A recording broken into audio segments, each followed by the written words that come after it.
সামনে যাওয়ার প্রস্তুতি বা অতি উৎসাহী কমরেডরা হয়তো ভিতরে ঢুকে গেলেন। তা মার্কেটের অবস্থা লাভ কি? এতে সময় কাল জুড়ে আমরা এখানে বক্তৃতা করছি,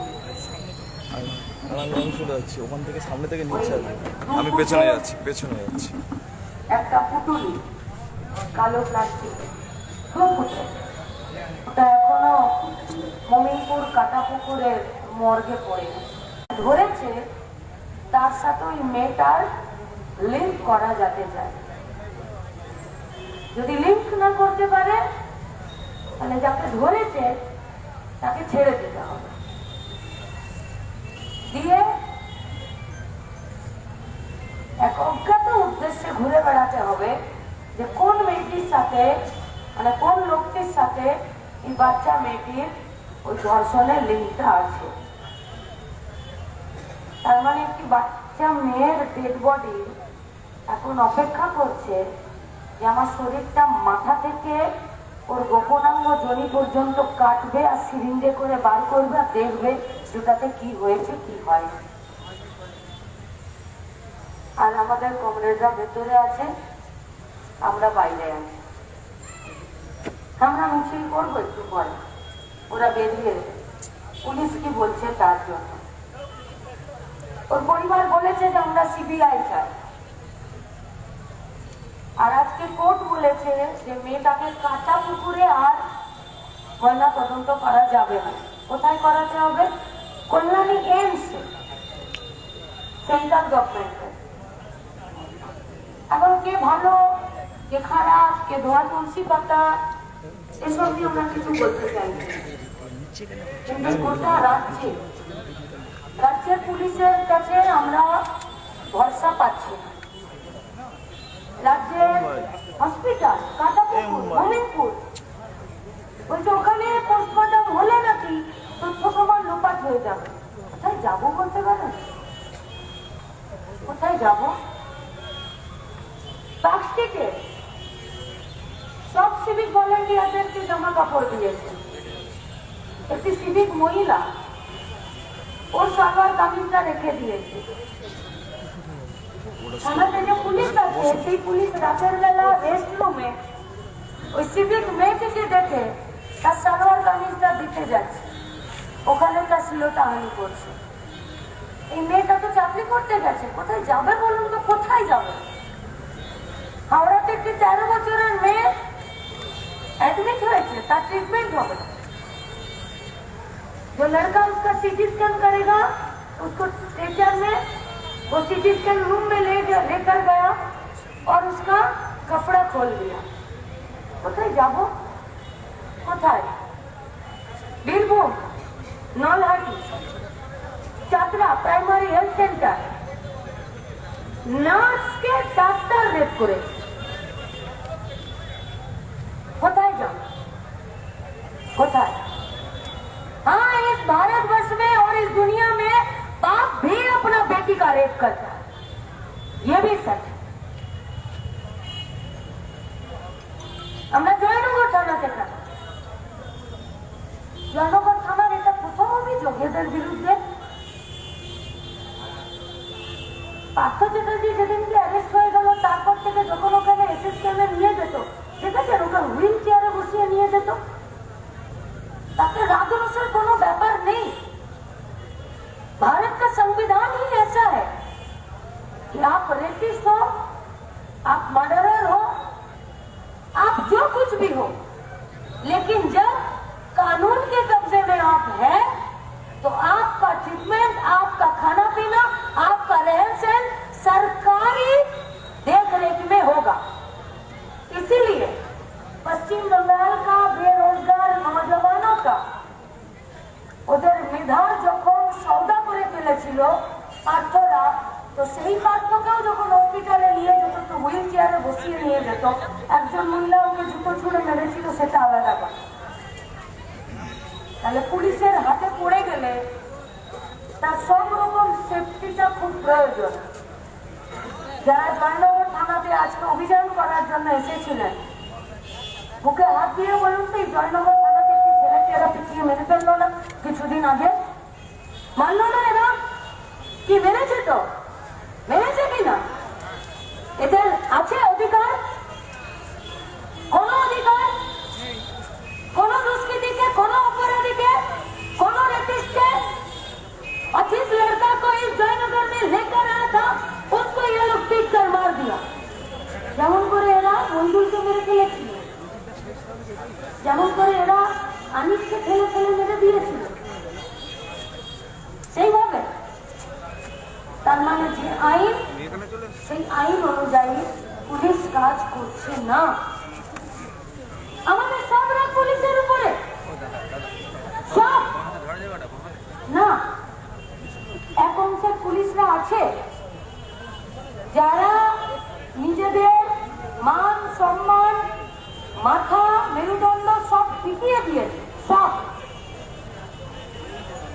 কিন্তু এক অংশের পুলিশ অফিসাররা আছে, সেটা সিভিক থেকে শুরু করে আইএস অবধি, এরা চাইছে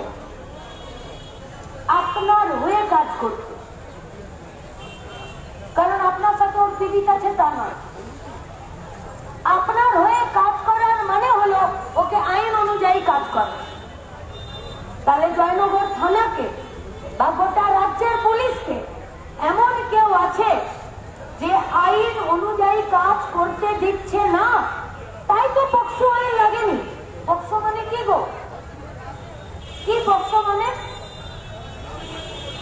আন্ডারে 18 বছরের নিচে নাবালিক মেয়ের সাথে রেপ তো ছেড়ে দিন, অন্যটা ধরে যদি কেউ টেনে দেয় আর হাতটা যদি কেউ ধরে টেনে দেয়, তার গায়ে পক্সো লেগে যায়। একটা রেপ হয়েছে, সেখানে পক্সো লাগছে না। তার মানে এই থানাতে ডিউটি অফিসার কে বসে আছেন? কবে চাকরি পেয়েছে? ঘুষ দিয়ে নাকি লেখাপড়া করে? তাহলে কে অর্ডার দিল এদেরকে যে পক্সো লাগাবে না? দুষ্কৃতীদের সাথে এদের এত মেল বন্ধন, এত ভালো সম্পর্ক কেন? কিসের জন্য? তৃণমূল নেতা, মন্ত্রী।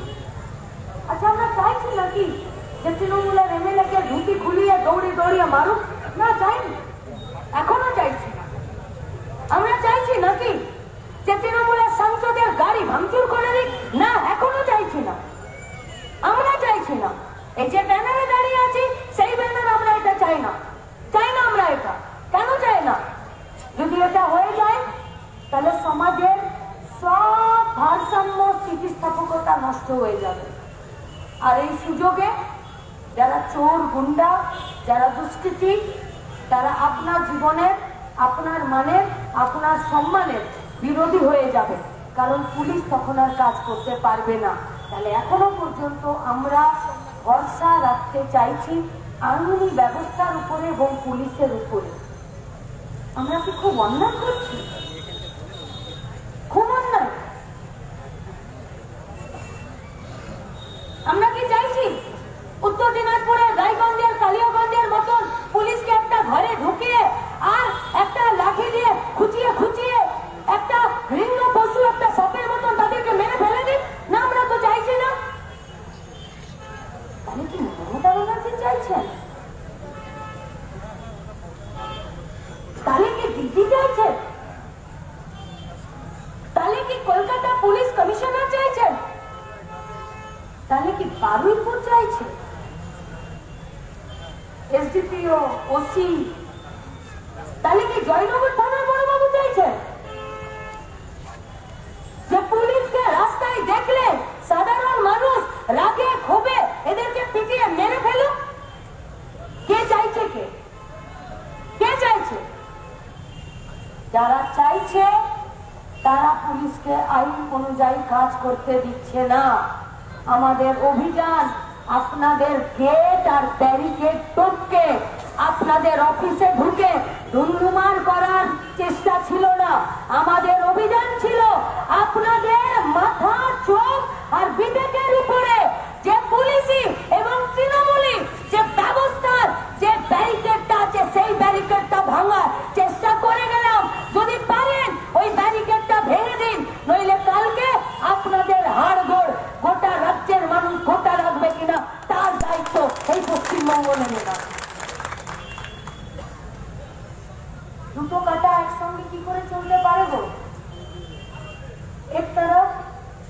स्टेट का CM chief minister Mamata Banerjee वो पूजा पंडाल में जा रही है और जाकर फीता काट रही है, পুজোর উদ্বোধন করছে।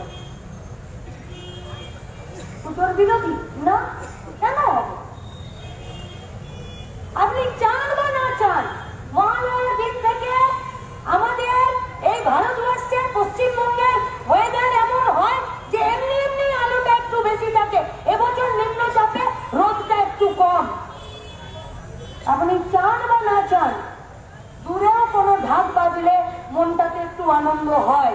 আপনি চান বা না চান, দুটো জামা কাপড় কেনার যোগ্যতা বা আমাদের ক্ষমতা থাকুক বা না থাকুক, বাজারের পাশ দিয়ে এলে পুজোর আগেটাতে দুদিকে জামা কাপড়ের একটু বেশি সম্ভার হয়, সেটা দেখা যায়।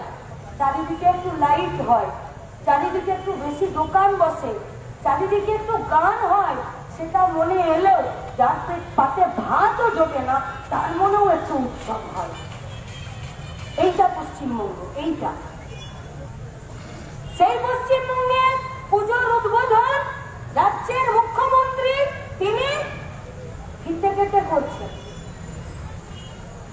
আর আজিকর, জয়নগর, ওদিকে ভূপতিনগর, পূর্ব মেদিনীপুর,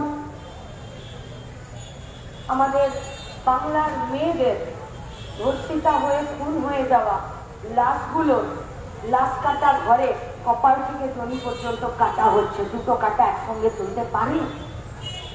হবে? মেনে নেওয়া যায়? अपराध प्रवणता बाढ़िয়েছে पश्चिम बंगाल की सरकार।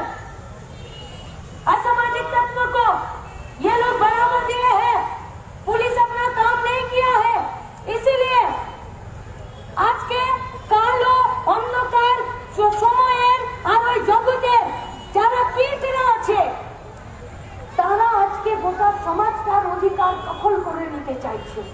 আমাদের লড়াই তার বিরুদ্ধে, এছাড়া আমাদের লড়াই আর কিছুর বিরুদ্ধে নয়, কিছুর বিরুদ্ধে নয়। গতকাল শুধু দীপ্তিতা বর্ণনা আর আমাদের দিদিরা এরা মার খেয়েছে না, সাংবাদিকরা মার খেয়েছে। কাল কাটাপুকুরে, কাল কাটাপুকুরে সাংবাদিকরা মার খেয়েছে, সন্ধ্যাবেলা তাদেরকে মেডিকেল করাতে হয়েছে। তাহলে ছবি সিভিক তুলতে পারে, ছবি পুলিশ তুলতে পারে, ছবি মিডিয়া তুলতে পারে না। আর খুব কষ্ট করে मीडिया কর্মীরা যা ছবি তুলে নিয়ে যাবে, जो मीडिया हाउस का मालिक है उसका गले में किसका पट्टा है, पट्टा खींचेगा उसी का तरफ से वो लोग ছবি আর খবরগুলোকে পরিবেশন করবে, বাকিটা করবে না। কেস দিচ্ছে, কলতান বলেছে, দীপশিতা বলেছে। আমার একদম শেষ কথা আপনাদের কাছে, লড়ে যান। আজকের পর ওই মেয়েটি বিচার পাবে কিনা, আজিকর বিচার পাবে কিনা, ভূপতিনগর বিচার পাবে কিনা, পাঁচটিতে সিভিক ভলেন্টিয়ার, হাওড়ার রুগী মেয়েটি আর চাতরার হেলথ সেন্টারে নার্স, ওরা বিচার পাবে কিনা আমরা জানি না, কিন্তু অন্তত পক্ষে কারো মুখোশটা খুলে দেবার জন্য এই আন্দোলনটাকে জারি রেখে দিন। আর যদি আমাদেরকে কেস দেয় পুলিশ, আর আমাদের বিরুদ্ধে পুলিশ যদি এফআইআর করে, আমাদের কোনো অভিযোগ নেই, করুন এফআইআর, কিন্তু আমাদের বিরুদ্ধে এফআইআর করার সাথে সাথে এই গ্যারেন্টিটা দিতে হবে যে বাংলার মেয়েদের ধর্ষিতা হয়ে খুন হয়ে যাওয়া ডেড বডিগুলো যাতে আর মর্গে না যায়, আর মেয়েগুলো যাতে ধর্ষিতা না হয়। আপনারা মানে গণ্যায় গণ্যায় আপনারা আমাদের বিরুদ্ধে এফআইআর দিন, আমরা মাথা পেতে এফআইআর নেব, কিন্তু বাংলা তার নিজেদের মেয়েদের নিরাপত্তা চায়, আর বাংলা তার নিজেদের মেয়েদের মান সম্মানটাকে বাঁচাতে চায়। সেই বাঁচানোতে যদি পারেন তো গোটা জয়নগরে আজকে যারা উপস্থিত হয়েছেন তারা এই লড়াইয়ে প্রতিটা দিন রাস্তায় থাকুন, রাস্তায়। আমরা বক্তৃতা করছি আর মাটা ফিট হয়ে হয়ে পড়ে যাচ্ছে। আমরা এখানে বক্তৃতা করছি আর বাপকে যখন জিজ্ঞেস করছে, মেয়েটাকে যখন দেখলেন ফ্রকটা কতটা উপরে ছিল, কোথা দিয়ে রক্ত বেরোচ্ছিল, চুলগুলো এরকম ছিল কিনা, তখন বাপটা যখন ভেতরে কি বলেছে আমরা জানিনি, বাড়িতে এসে যখন ওর বাবাকে জিজ্ঞেস করছি, ওর বাবা তখন বলছে আমি আর কিচ্ছু জানি না, আমাকে আর কিচ্ছু জিজ্ঞেস করবেন না। একটা মেয়ে বা একটা তার বাবা তার মায়ের এই অবস্থাটাই হয়। আমরা, আপনারা, গোটা পশ্চিমবঙ্গের মানুষ আমরা একসাথে রাস্তায় থেকে শুধু এটুকু শপথ নিতে পারি যাতে আর কোনো মাকে তার কোল যাতে খালি হতে না হয়, আর কোনো বাবাকে যাতে পুলিশের সামনে, ম্যাজিস্ট্রেটের সামনে এই রিপোর্টটা না লেখাতে হয় যে আমার মেয়েকে যখন আমি একদিন পর খুঁজে পেলাম আমার মেয়ের ফ্রকটা তার কোমরের উপরে ছিল না নিচে ছিল, এই লাইনটা যাতে কোনো বাবাকে না বলতে হয়। তার জন্য রাস্তায় থাকুন, লড়াইয়ে থাকুন, মাথা উঁচু করে থাকুন। হেড কালচার শুধুমাত্র আর্জি করে নেই, হেড কালচার পাড়াতে আছে, হেড কালচার জয়নগর থানাতে আছে, হেড কালচার যারা আজকে গোটা রাজ্য জুড়ে কুলতলিতে এই স্লোগান শাউটিং করছে যে হিন্দুর ঘরের মেয়ের রেপ হলো কেন, সরকার জবাব দাও। আমরা তাদেরকে বলছি আপনারাও হিন্দু মুসলমান করে হেড কালচারটাকে বাঁচিয়ে রাখার চেষ্টা করছেন, তাই মাথাটাকে পরিষ্কার রাখুন, রাস্তায় থাকুন, অন্যায়ের বিরুদ্ধে রুখে দাঁড়ান। কোনো পুলিশ, কোনো সরকার, কোনো আইন, কোনো বিজেপি কারো দম হবে না আপনার আমার এই সমাজ, এই সুস্থতা, এই সংস্কৃতির জায়গা থেকে পশ্চিমবঙ্গকে বের করে নিয়ে যাওয়ার। আমরা যদি দাঁড়িয়ে যাই পশ্চিমবঙ্গের নিজের সংস্কৃতিতেই থাকবে, আর আমরা যদি ঘরে ঢুকে যাই এই পশ্চিমবঙ্গকে আর কেউ বাঁচাতে পারবে না। আপনাদেরকে রাস্তায় থাকার আহ্বান জানিয়ে আমার কথা শেষ করছি। ইনকলাব জিন্দাবাদ।